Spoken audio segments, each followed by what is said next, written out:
सर्वोत्तम पुरस्कार प्राप्त संस्था ज्योती सहकारी पतसंस्था, महाराष्ट्रातील एक अग्रगण्य संस्था ज्योती सहकारी पतसंस्था कोपरगाव।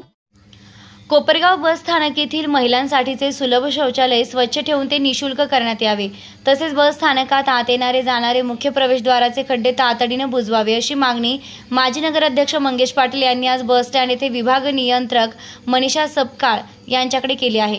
या विभागीय वाहतूक अधिकारी कमलेश धनराळे, यांत्रिकी प्रमुख पंडित, आगार प्रमुख अमोल बनकर, स्थानिक प्रमुख योगेश दिगे, सहाय्यक वाहतूक निरीक्षक नाना आहेर यांचेसह नागरिक उपस्थित होते। मंगेश पाटील यांनी दिलेल्या प्रसिद्धी पत्रकात म्हटलं आहे की कोपरगाव शहरात ग्रामीण भागातून शालेय शिक्षणासाठी, कॉलेजसाठी विद्यार्थी तसेच शेतकरी महिला व नागरिक मोठ्या संख्येने गावाच्या ठिकाणी रोज बसने ये-जा करत असतात। परंतु दुर्दैवाची गोष्ट अशी की बस स्टँडमध्ये आत येताना व बाहेर जाताना जे दोन मुख्य प्रवेशद्वार आहेत तिथे मोठ्या प्रमाणात खड्डे पडले असून तेथे पावसामुळे पाणी साचते व ते एसटी बस व वाहन गेले की मुलामुलींच्या नागरिकांच्या अंगावर उडत असते। याचा सर्वांना त्रास होतो। मोठे खड्डे असल्याने नागरिक यात पडतात सुद्धा। हे खड्डे तातडीने बुजवावे व बस स्टँडमधील सुलभ शौचालयात जे पैसे आकारले जातात ते ह्या मुलींना, नागरिकांना, महिलांना परवडणारे नाही।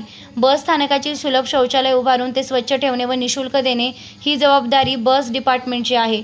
मुख्य प्रवेशद्वारामधील आत व बाहेर जाणाऱ्या रस्त्यात पडलेल्या मोठ्या खड्ड्यांबाबत बोलताना अधिकारी म्हणाले, कितीही हद्द नगरपालिकेची आहे। आम्ही वेळोवेळी नगरपालिकेला कळवले पण अद्याप नगरपालिका ते करून देत नाहीत। त्यामुळे नगरपालिका आणि बस स्टँडच्या जागेच्या हक्काच्या वादात नागरिकांची हाल होत आहे। तरी नगरपालिकेने तातडीने खडीकरण करून त्यावर तात्काळ डांबरीकरण किंवा कॉन्क्रिटीकरण करून द्यावे, अन्यथा बस स्टँडने हे खड्डे बुजवावे व मुलामुलींना, नागरिकांना होणाऱ्या त्रासापासून मुक्त करावे। विभाग नियंत्रक सपकाळ मॅडम यांनी तातडीने शौचालय बाबतीत व खड्डे बुजविण्याबाबत संबंधितांना सांगितले आहे।